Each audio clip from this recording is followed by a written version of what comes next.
Hello, everybody, and welcome back. We are the Big Knick Energy podcast. I'm John, and as always, with me is my friend Marky. Marky, What up? What up? Hey, John, how you doing? Oh, living large. Being in charge, like Just Charles? living large and being in charge. Love Not it. like Charles. Not like Charles in charge? Nah, we're not fans of him. Okay, fine. Yeah. So not much to talk about since last week because it was All-Star Weekend. All-Star Weekend, And baby. a particularly not so great one at that. I stopped watching All-Star Saturday as soon as Jalen Brunson fizzled out early in the three-point contest. And I watched SNL 50 instead of the All-Star game, where it turns out Brunson barely played because of the new format, and it's not that great. Dude, do we even want to talk about All-Star Week? No, honestly, it doesn't deserve any attention, even though we are a mere lonely little podcast. We will not talk about the All-Star game. It sucks. I read a big conspiracy theory, though, that part of the reason the broadcast was so shitty was TNT wanted to sabotage it as like one last FU to the league. That's funny. I didn't even know it was a bad broadcast because I didn't watch it at all. Oh my God. There was a point where they stopped the game for like 15 minutes and they gave Shaq, Ernie. I did hear about this. That there was like a whole they gave them all them. like fishing gear and shit. I was like, this is fucking hilarious. That's weird. This is so dumb. All right. Well, anyway, that's enough for All-Star Weekend. We teased it. this last week. We didn't want to guarantee it because you never know what can happen with these things. But we do have a special treat for you as we get back to the second half of the season. Big Friday night matchup this week versus the Cleveland Cavaliers. So we are joined. We are going to have a little collab podcast. We were actually live on their YouTube when we recorded this, but it's going in the recorded version of both podcasts. And that is the Cleveland Cavaliers Blue Wire podcast, the Block the Shot Stop. So we're going to have a nice little chat with them, looking at all things Knicks Cavs. And I think you're going to have some fun listening to it. Yes. So yeah, stay tuned for that. That's going to come up right now. And if you stay on, we'll be back at the end of the interview to kind of talk about some other things and wrap up. What's up, everybody? This is Kevin from the Block the Shot the Stop here with a very special crossover podcast tonight. We have John and Mark here from Big Knick Energy to talk about the New York Knicks along with the Cleveland Cavs. What's up, guys? Thanks for being here. Let's talk some basketball. Pleasure. How you doing, Kevin? Doing well, man. I'm getting itchy. Like the All-Star break seems like it's about a month long at this point. Ready to go. Yeah, it hurts especially because there's nothing else going on. Feels like a real dead time. I'm ready for the Knicks to get back for sure. Yeah, no, for sure. And there's a reason that we're talking the Knicks. There's a couple of reasons. The Knicks and the Cavs play each other Friday nights. Pretty big matchup. Top 3 teams in the East, and kind of fighting the fight for playoff seeding is about to start here over the next few weeks, as well as there's a decent probability these two teams could run into each other in the playoffs. So I thought it'd be a good time to talk about the two teams and how they might match up with each other. Absolutely. I do think, even though there's plenty of basketball if we played the season, the top 3 are kind of cementing themselves in place. It really doesn't feel like the Cavs, Celtics, or Knicks are going to move much, or so I hope. I'll even Knicks climbing up, but I definitely don't want them to slide down. Yeah, I think the top 3 are already decided. I'll even go as to give you your flowers, Kevin, that I think the Cavs probably are the 1 seed, and Knicks and Celtics will be fighting for 2-3. Yeah, I've said it really depends on what happens these first 10 games or so out of the All-Star break. If the Cavs stumble and the Knicks and or the Celtics get hot, then I could see either of those teams, kind of chasing them. I think if the Cavs maintain this lead about another 10 games, then I see the Knicks and the Celtics. I don't think either of them need the 1 seed as bad as the Cavs do. I can see them just kind of taking their foot off the gas and more worried about their individual teams and seeding. Plus, and I'm sure this will come up a number of times throughout the pod, we all know the Tibbs situation in the Knicks minutes. So definitely don't want them pushing too much further to climb in the standings. I'm good at taking the foot off the gas and just settling into 3 and keeping everyone healthy. No, for sure. It's so funny. The Cavs and Knicks have about as different of philosophies as they could come when it comes to that. I think the Cavs have only had a player do 37 or more minutes twice this entire season. Wow. And if you all don't have 2 or 3 per game, it's an upset. So yeah, no, it's if the whole starting 5 doesn't log 40, it's a wild occurrence. yeah. And y'all got deeper with the DeAndre Hunter trade. So Yeah, no, for sure. And I just want to get into it and I'll start with you all. Like, where are you all with the Knicks compared to maybe where you thought you would be 55 games into the season? I won't lie. Y'all's Cavs surprised at least me, myself. I thought the Knicks would be 1-2 with the Celtics. I did not see the Cavs being such a runaway 1 seed. But knew they'd be good. Obviously, Cavs have been in the playoffs a couple times the last few years. Lincoln, good showing. Have been in that top 4 or 5 or so. And Cavs and Knicks have had a hell of a postseason battle themselves. So not surprised you're in the mix. Surprised how incredible it is. That coaching change really seems to have done some incredible wonders for y'all. Yeah. What about you, Mark? I agree with John. I also have to push back a little bit on the Knicks and Cavs in recent years in the postseason. We beat you pretty good. I was trying to be nice and easy. No, I thought we'd be 1-2. I can't say I was shocked, but you guys had a historic start to the season. It was awesome to watch as a basketball fan. And this season's pretty much gone par for the course. I mean, we're obviously can't wait to get Mitchell Robinson back. Our big defensive center that's obviously been missing. If you've watched any of the Knicks this year, it's our interior defense has been lacking, to say the least. But a lot of guys aren't afraid to go up into the paint and get their easy buckets. So I think just getting him back and not even so much Tibbs pushing with more minutes, I think will help the Knicks for the stretch here. Yeah, I find it very interesting to kind of compare and contrast the Knicks and the Cavs this year, because they're just built extremely differently. Like the Knicks were built like by bringing in established players to play together, where the Cavs took a little bit more of an organic approach over the last 6 years, bringing in like drafting guys or trading for them, acquiring them when they're in their early 20s. And like, what do you think, what do you think is maybe the biggest strengths of the Knicks, not only for the season, but if we're looking towards a postseason, and what could be their undoing? I'm assuming it might be something to do with minutes and injuries, but what could be their undoing? The injury bug and the minutes load is kind of what bit us last year. By the end, players were just dropping like flies. But I mean, I think the Knicks are built to be a physical bruiser, even if the defense isn't what it was last year with some of the personnel changes on the roster.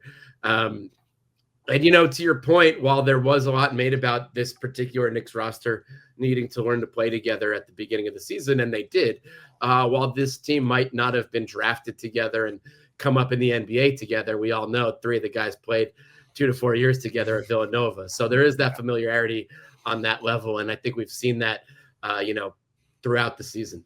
Yeah, that inherent chemistry, I think, is a big plus for us. Again, we could keep talking about our lack of strength in the area of minutes and workload, but Mikal Bridges is a Iron Man. You know what I mean? Yeah. He's the Lou Gehrig of NBA, or Cal Ripken, I should say. So we're Yankee fans. Stick with Gehrig.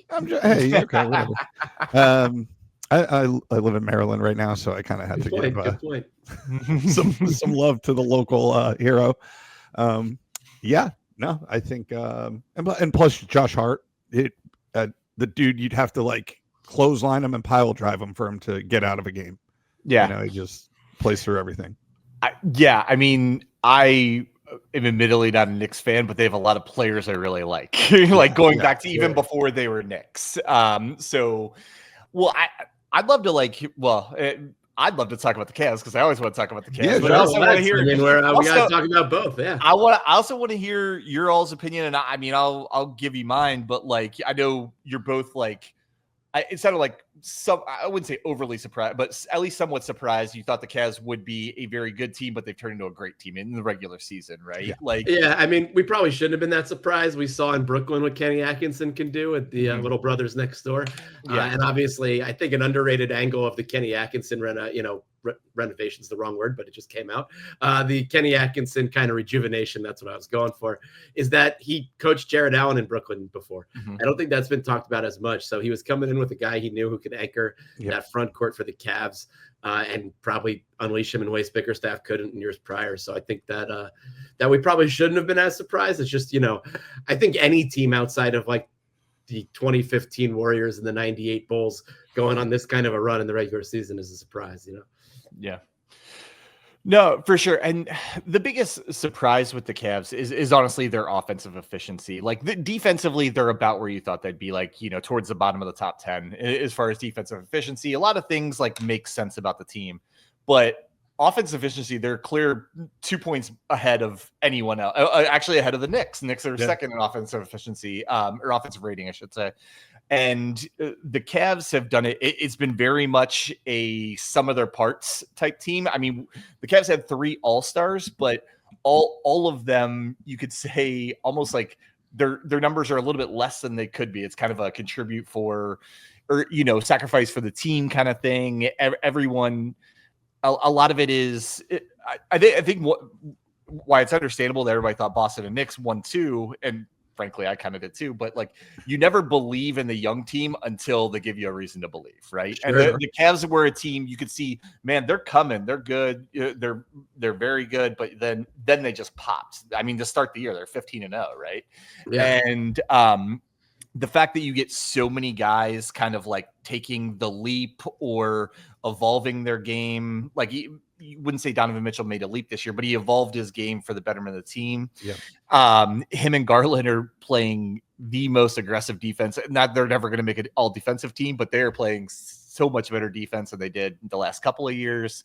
And I kind of one thing kind of opposite of the Knicks, the Cavs have gotten incredible play from their bench the whole season. And they, kind of led by, we just traded away a couple of guys you alluded to that helped with that. I mean, I was on a podcast earlier today, a Cavs podcast, talking about Ty Jerome might have exceeded expectations more than anyone in the NBA this season. Seriously, I was looking up his stats before we got on, and I was like, wait, he's averaging 11 a game? How is that possible? I know.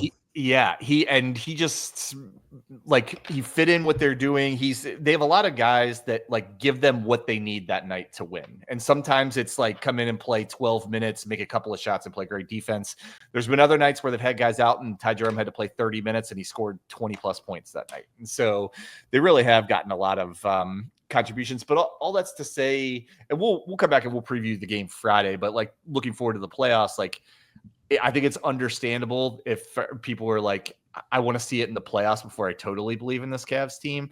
But I think if they get the number 1 seed, the minimum expectation should be the Eastern Conference Finals, and I think the Eastern Conference Finals would be a successful season no matter what happens after that. For sure. Yeah, I think there's 3 teams in the East that are saying their season's a failure if they don't make the Eastern Conference Finals. Right. So one of them is definitely going to be a failure. Yeah, the advantage the Cavs have is that they have a lead on the 1 seed, whereas the Knicks and Celtics are probably going to be playing each other to get to the Eastern Conference. Well, let's just hope it's the Celtics. Yeah, there's only 2 teams that can play the Eastern Conference Finals. We definitely all want the Celtics to be home early. I think that goes unsaid. I'm down. I'm down with that. And it's funny, even though the Cavs have a pretty good lead for the number 1 seed at the trade deadline, they were the ones who kind of made a move to match up with Boston and New York. Sure. Right. And I'm curious. You guys have seen DeAndre Hunter play against the Knicks a lot. Like, have you have any thoughts of him? If he is a tough matchup for, I mean, they got him to guard guys like Mikal Sure. Bridges. I mean, I'll do you one better. As you know, through our mutual friend who connected us for this podcast, I went to Wake Forest, so I'm a big ACC basketball fan, and I've been watching DeAndre Hunter since his UVA days. Yeah. I've always been surprised he didn't develop faster and better in Atlanta. I mean, there can be a lot said about Atlanta, especially with the Knicks rivalry there. But what's going on, behind closed doors and in team development. So I think it's I think it's really great for DeAndre Hunter that he got out and got to Cleveland on a team that is such a contender. I'm nervous about him. I think he's a massive piece for the Cavs bench. I wouldn't be surprised if eventually he replaces Strus in the starting lineup, if that's not something that's already happened. So yeah, I think that's a big addition for that Cavs team. Yeah, they needed to get bigger and more athletic on the wing. That was the biggest thing. Was the only player they had who I think is underrated, but that fits that mold, is Dean Wade. Dean Wade's very injury prone, though, which can be tough. Which unfortunately DeAndre Hunter can too, but they kind of act as insurance for one another. Sure. So yeah, no, definitely looking forward to that. And I did want to ask it, like, as far as matchups, the one matchup I'm really interested in when it comes to the Knicks and the Cavs, because it's such a contrast in styles, is the interior, particularly with Cat coming at like Jared Allen and Evan Mobley. I mean, these guys all kind of have like very different strengths and everything. Like, I agree. And, we talked earlier about how that Knicks Cavs playoff matchup went a few years ago and how the Cavs were kind of bullied by the Knicks, I believe in 5, right? Yeah, Mitch was a big part of that. Yeah. Yeah. And that's what I was going to say. Something we've been saying on our podcast almost every episode at length is that whatever happens with Mitchell Robinson is a massive X factor in this Knicks season, especially since the Knicks couldn't really go out and make any kind of deadline moves. They didn't really have the assets to anymore between what they gave up for Bridges and what they've done with free agency and contracts. The Knicks are in a pretty inflexible place now with that second apron after such a massive roster overhaul the last 2 years. The Knicks defense has evolved over the season. Cat's never going to be an A+ defender. Why, if Mitchell Robinson comes back and accepts that role and really buys into what this team can do, this team didn't need to make a trade deadline acquisition because they got one of the top 10 defensive centers in the NBA back, without giving up anything. Yeah, like Mark, what do you think about that? As far as both, I guess. I know you all really want to need like Mitchell Robinson back as a complement to Cat for certain matchups. Do you think the Cavs are one of those matchups where they may struggle if they don't have Robinson, but Robinson's maybe somebody that could really help them?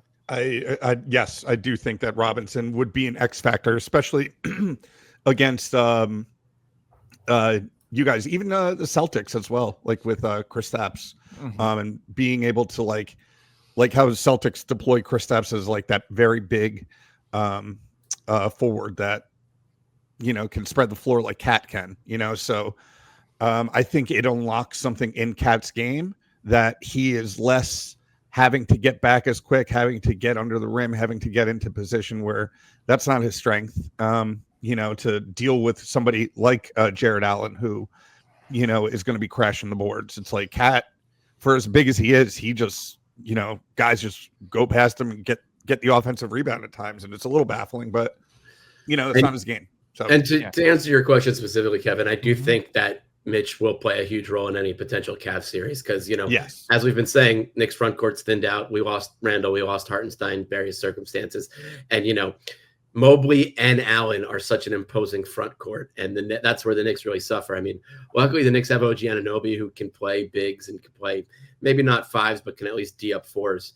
But Mitch would be huge at rim protection, and Precious as well, who plays a lot bigger than his height and is awesome off the bench. He's kind of our all hustle defensive guy off the bench in the front court. But yeah, Mitch, for such a skilled front court as the Cavs have with Mobley and Allen, Mitch will make a huge difference and be massively important to any matchup there.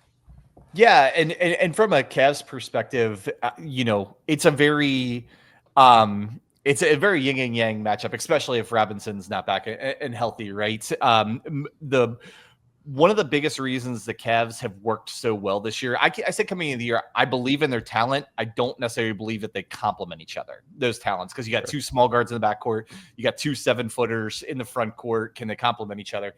And one of the biggest reasons for their success is Mobley has not only taken a leap and improved, but he's kind of improved in the areas that allows him and Jared Allen to play together, right? Coexist together, right? Yeah, exactly. He started being able to shoot threes at the very least enough and well enough for people to respect it. He puts the ball on the floor with so much more confidence and blows by, and he's always been a very good defender, but now he's added the defensive part of his game that he's a lot of times the wing stopper. Like they had him matched up against Jason Tatum when Jason Tatum was going nuts against them, and he actually like slowed Tatum down in the fourth quarter in the game that they beat the Celtics.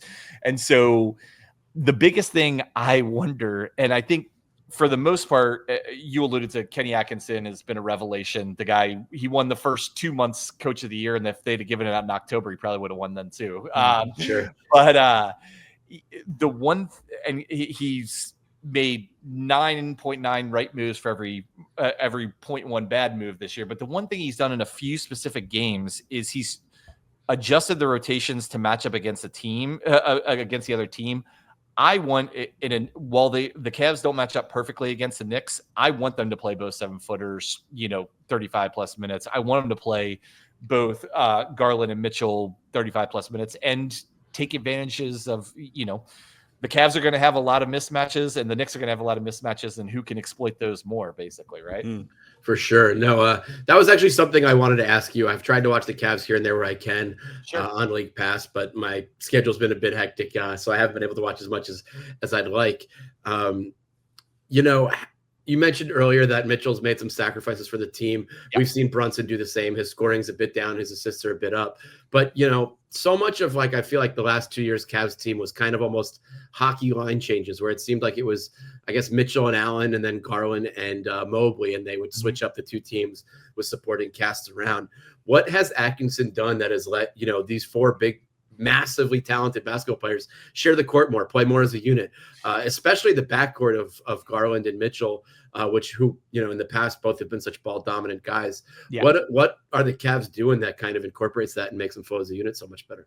Yeah. So to answer your question, they still do a little bit of that. They do kind of the middle 12 minutes of each half. They kind of shuffle those guys in and out to where one of them's on the floor, one of them's on the bench.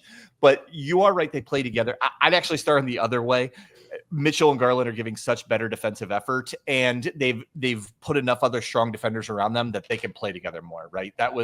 They used to get picked on more. And you can see some teams aren't even revolving their offense around trying to pick on Darius Garland defensively anymore because he's put in that much effort and they put in a scheme to kind of cover for him where they need to. The other thing they've done, they've just dropped the egos. Like we said, I was talking on a show earlier today, what's your favorite thing of the Cavs season? And I said the vibes. They act on if you watch them on the bench and in the locker room and in interviews after the game, you would think it's like a high school team, the way they're joking around with each other, the way they're up and cheering for each other. You usually don't see that as much on an NBA. It's more, kind of professional. People are just take a break, sitting down when they're on the bench. This team acts like a college team in March Madness almost every night. It's pretty crazy. And I think that's because people drop the egos and they truly, you don't see, I would say in the past, not only picking on Cavs players, but NBA players, NBA stars don't like not getting their shots, right? And if they have a game where they only get 9, or they get 9-12 shots, score less than 20 points, they might not be super thrilled after a win. That has not been a problem at all on the Cavs this year. I think I think really that's what it comes down to. Everybody's so willing to share the ball. I'm not the biggest advanced stats guy, but I love the stats secondary assist or hockey assists, and the Cavs have been phenomenal at that. And that is. And I think they've led the league for most of the season in that. And that to me is an indicator of people's willingness to share the ball. Because when you get a hockey assist in basketball, it's something you created the opportunity without getting a stat, right? You don't even get the assist stat, let alone the points. Sure. So, a good hockey assist for sure. Sharing is caring, as great Walt Clyde Frazier would say. Yeah, exactly. So I think that's a lot of it. I think it kind of starts with them. They basically have about the same rating on defense this year, while maybe not having to play two matchups quite as much. They're still been floating between 8 and 11 in rating and defensive efficiency, and then just the way they share the ball is beautiful. And honestly, their offense, it reminds you a lot of the Warriors at the top of their run, where the ball is just zooming around and, everybody eventually gets their stats, but nobody cares about a particular possession. Yeah. It's funny you say that, because that's how we would, watching every Knicks game and post game, they're like a college locker room. Yeah. Like these guys all like each other. You could tell they all play for one another. There's like running gags in the post game interviews. sure. Yeah, even the very broadcast team is in on it. It's like the whole Knicks organization is like having fun in a way. Yeah. They almost have never in the last 25 years. Yeah. And getting rid of, I shouldn't say getting rid of, there were certain players, and I'll just say Randall, if he didn't get his shots, there was definitely a little sour note in the locker room that like people probably avoided him or, I still love you, Julius. Down. I might be the only Knicks fan who misses you, but I still miss you, Julius. I'd still make the trade 10 times over again. Don't get me wrong, but yeah.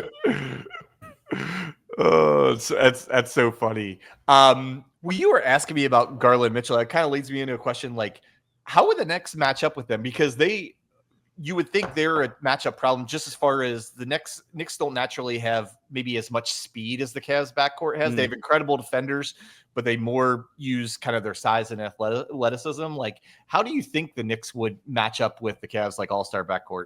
I mean, they would probably put Bridges and Hart on them. Yeah. I don't know which one goes on which.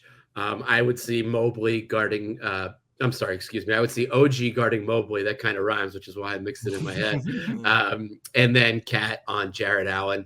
I think they try to hide Brunson on Max Strus if he's still in the starting unit. Yeah. That's one of the things that scares me about DeAndre Hunter potentially moving to the starting unit, because then I don't know where you hide Jalen Brunson, because DeAndre Hunter could really expose him with that height matchup, I think. But, it's one of the things that makes that matchup so interesting. And this is a little off topic, but to something you said earlier, whereas like nobody buys into the young team until they're really doing it in the postseason. It almost in a scary way reminds me of last year's Oklahoma City Thunder. And now this year they're everyone's pick to win it all. I think if the Cavs have an impressive showing in the postseason like that, sure, Cavs fans want to win it all this year, but it kind of feels like that kind of same situation. No, the DeAndre Hunter trade was the balance of trying to win this year and then kind of their window is the next 3 seasons after that. That's how long they have the big 4 signed, DeAndre Hunter signed, and with kind of the cap restrictions now, it kind of limits teams for the most part to a 3-4 year window to try and win.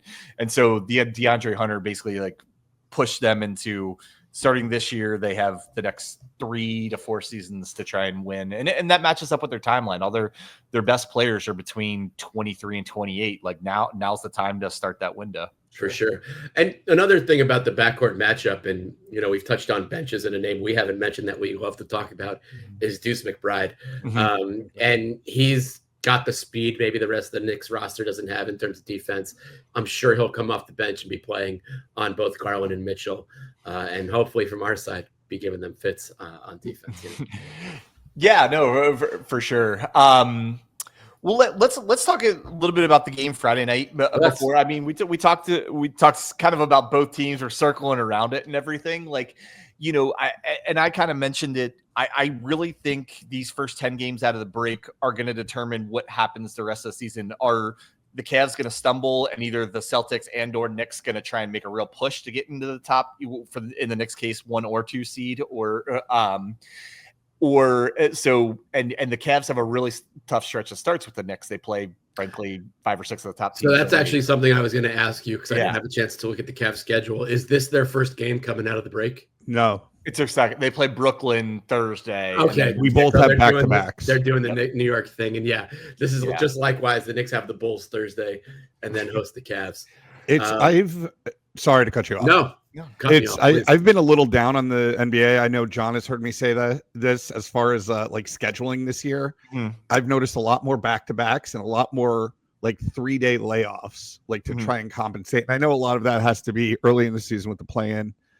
Wait, are they calling it the play-in tournament? Never have. NBA Cup. No, the NBA Cup. Sorry. You're calling it the in-season cup. Someday you'll get the name. I don't think it's ever going to happen. No, I don't know. I just like right before the All-Star break, we had like 3 days off, played a game, then a couple days All-Star break, and I was like, weird. Anyway, I hate back-to-backs. I hate back-to-backs when both teams aren't on it. If they're both coming off a back-to-back, I'm cool with it. Learning that Cleveland has a back-to-back does give me a little bit of hope. I mean, Donovan Mitchell's one of those guys at the Garden. New York's home, the Garden's the Mecca, and you always have to worry about him going off there.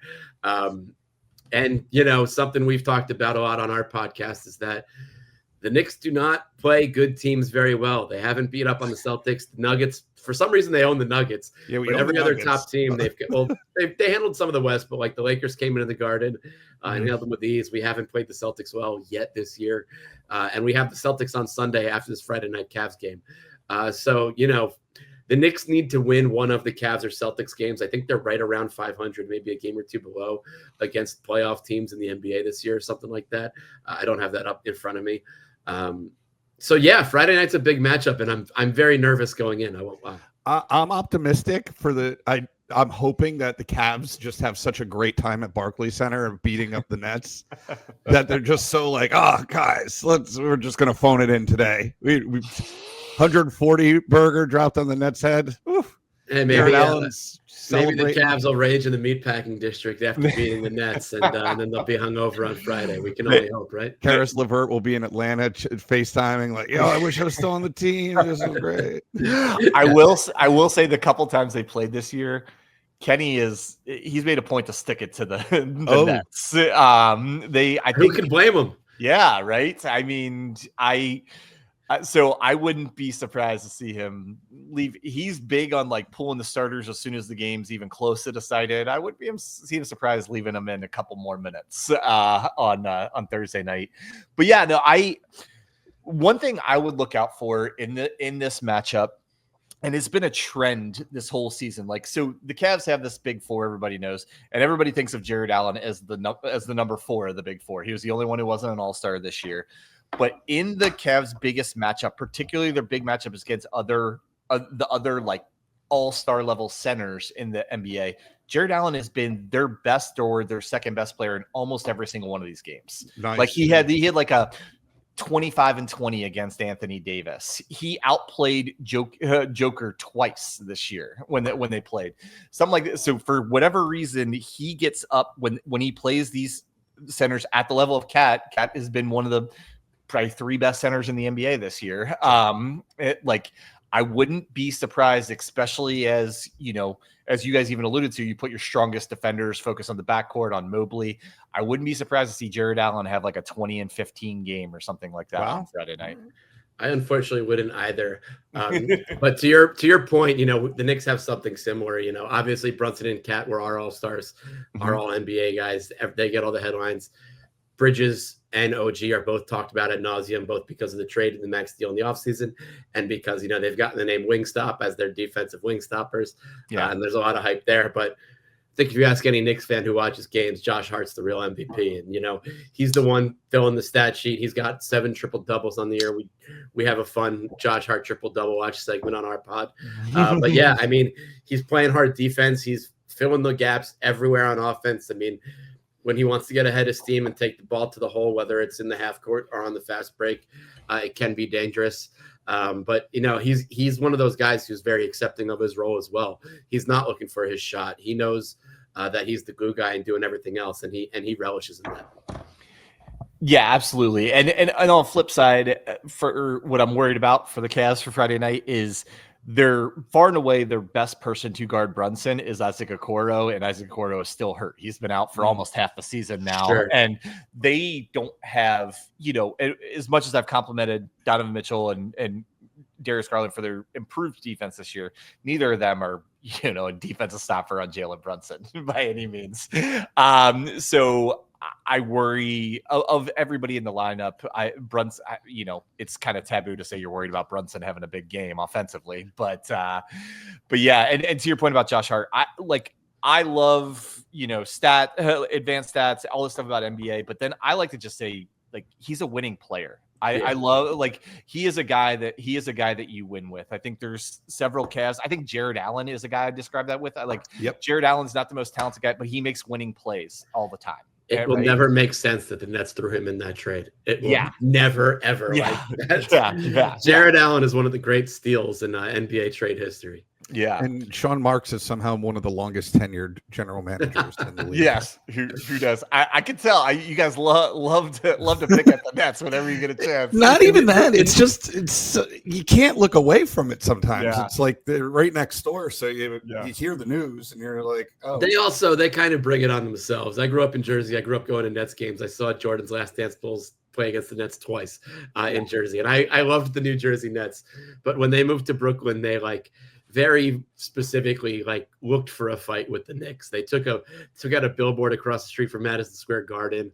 There's been other stuff going on. There's a lot of fake Nets fans who were Knicks fans and like to bag it. The move to Brooklyn really kind of brought out a rivalry, and the Nets, had the thing going for a while. They were the talk of the town for their first few years, but ever since things have been put, and we lived in Brooklyn when they first moved. So we lived in Brooklyn, but watching the Knicks be good again, the Knicks mania it makes that little few years of the Nets run look like amateur hour. So yeah, no, absolutely.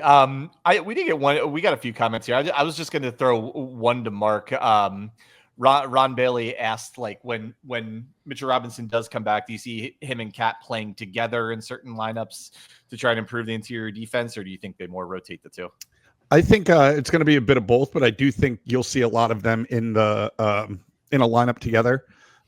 He is supposed to come back end of February, right? That was the report. So again, Mitch, he's been riddled with injuries his whole career, and with NBA teams, they say he's coming back at a certain time, then there's this setback, who knows. But he is expected to be back in March.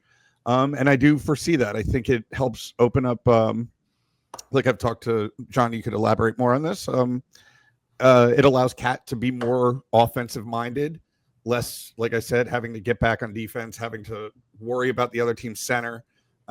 He could just kind of hang around on defense. Marky hates when I use this expression, but we kind of see it as a poor man's version of what the Timberwolves had last year with Cat and Gobert. Yeah. And I think Marky said, you hate what you literally called me out for using poor man's version of something last only week. Because Rudy Gobert isn't that much better than Mitch. He's a lot better than Mitch. I wouldn't. You're calling Mitch a poor man. I would not. Have you seen his subs? It's a comparison thing. It's a comparison thing. But I think the last I heard about Mitch was March 1st. I'm of the opinion of make it April 1st. Keep him in plastic wrap until then. Give him 2 weeks of burn to gel with this team and get his legs back. But let's do whatever it takes to keep Mitch healthy for the playoffs, because that's when it'll matter the most, especially because a lot of these injuries are dealing with. I mean, let's call a spade. Joel Embiid's incredibly dirty play in the playoffs last year and going after Mitch and trying to injure him specifically. And obviously Embiid has bad blood with Cat. Doesn't look like the Sixers are going to be a playoff team. But there's a lot of ramifications of the Knicks versus Sixers from last year. Yeah, you have that all across the NBA, right? Where you're trying to determine what to do with injured people. You want to get them back and get them in the flow and everything. But this time of year, it's when do you bring them back? Cavs have the same thing. I mean, they're Isaac Okoro and Dean Wade are not household names, but they're probably the Cavs' two best defenders. They're very, very key rotational guys. Both of them have been the fifth starter at times. Whether that or they come off the bench, they would be in the playoff rotation and playing 25 plus minutes in certain matchups, the Knicks being one of them, just because of their defensive prowess. And so I'm kind of the same way at this point with Dean Wade, Isaac Okoro. Let them sit out until sometime shortly after March Madness. Bring them back, get them a little cardio, and have wrap them in bubble wrap to the playoffs, because that's when the Cavs will need them.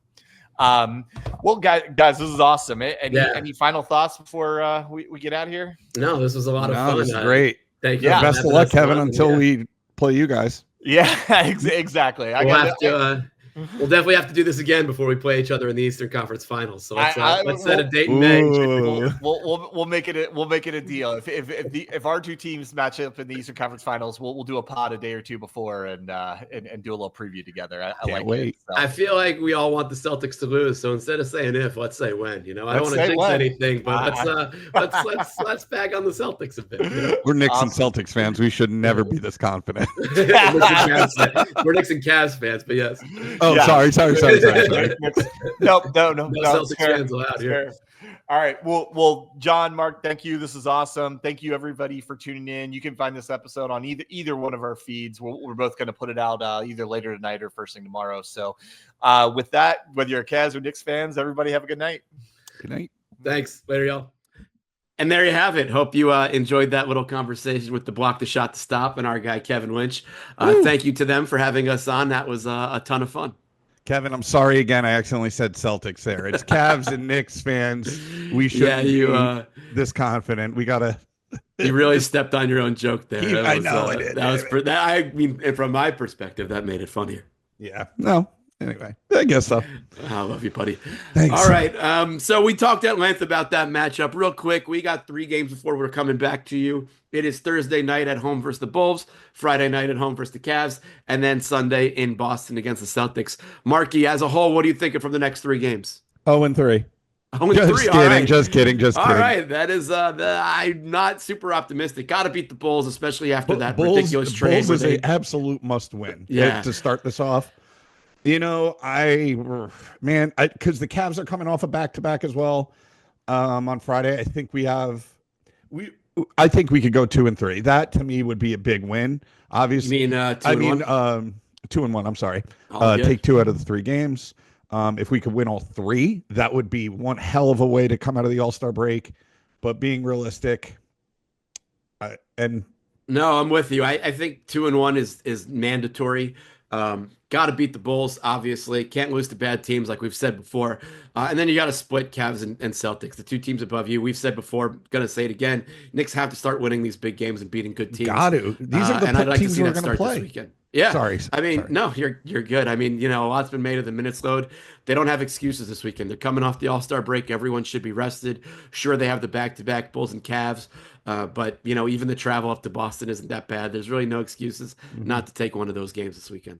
1000%. Let's come out of the break blazing. Let's go. We got Mitch coming back around the corner. Let's go. Hopefully we're happy next week when we're talking about it and not angry that they lost them both. Now on to our last segment before we wrap up our completely off-topic severance chat. Walt Clyde Milchick. We had our we talked about the Ortbo last week. Now we're in our episode following the Ortbo. Marky, where are you at on severance? I didn't watch last week's episode. Then we won't talk about. I'm just kidding. I'm kidding. Come on. I want you as soon as it comes out. Yeah, I don't know. This is interesting. I should have probably prepared for some conspiracy theories on here.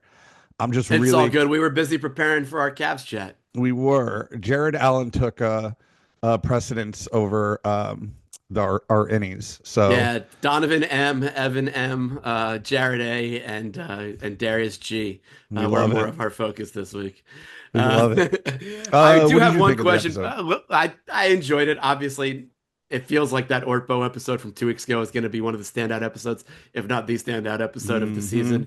So I was expecting a little bit of a lull, a little bit of a backtrack. Now let's look back. I think we got that. The one question I had for you, that one scene where Mark is leaving the severed floor and Milchick stops him in the episode, that really felt to me like that was outie Mark. That was outie Mark. Yeah. You think it was? I got that vibe. Do you think the reintegration is happening? I mean, we were both on. It wasn't on pod, but we were both on with Heliar not being Heliar and being Helena Eames. So I don't know. I think that was outie Mark, and the reintegration is working. I think it's working, and I caught that same vibe as well. I think. I also think Milchick is going to prove to be ultimately a protagonist in the show. I agree. I think those paintings are making him see things differently. Yep. And the review as well, coupled with that, I think he's starting to doubt things. Again, we still don't know what, they're employees. We know that, but are they more than that? Are they devotees to Egan and Kier? I mean, I think the Milchick is a true believer. I think that belief system might be falling. Outside of Helly R, I don't think anybody else, and I think we've been shown enough to know that they're not true believers on the outside. Um, Mm. so I do think that's interesting. I do think we're getting some pretty strong hints as to what they're working on. I think that's been apparent for a while and only growing more readily available. And that's some sort of whether they're cloning, whether they're growing humans from the start. It feels like they're trying to use people who knew them in real life, at least in the case of Mark and his wife, and slash Miss Casey. Miss So it Casey. feels like they're trying to reconstruct individuals and maybe, they're trying to reincarnate the leaders of this company and this family. So Yeah, that the leaders. I've read that theory where the leaders are yeah, like stuck in like we had digitally Hell and stuck. his yeah, we had Hell and his dad mention what was it, the rotation ceremony or something like that in the season finale last year. So it feels like they might be rotating consciousnesses in and out, but we'll see. That's crazy. He also Yeah. said some weird shit like something like the gobbledygook or something like to her when they I mean, there's a lot of gobbledygook in this show, I feel like. I know, but he like said a weird thing to Helly. Like it was like he cursed at her, but it was in weird words. Fair. I don't know. Got to go back and watch that, but yeah.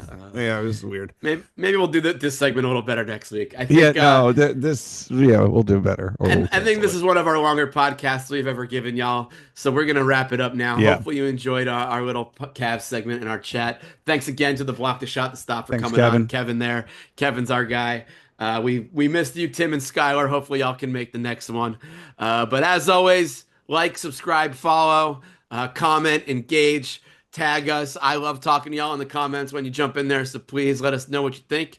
And don't forget to follow Big Knick Energy on all social platforms like Twitter, Instagram, etc. I'm John Kolnoski. Joining me as always, Marky. Marky, Peace. anything you have to say to people before we go? Nah, let's go Knicks, baby. Let's go Knicks, baby. See y'all next week. Peace. Peace.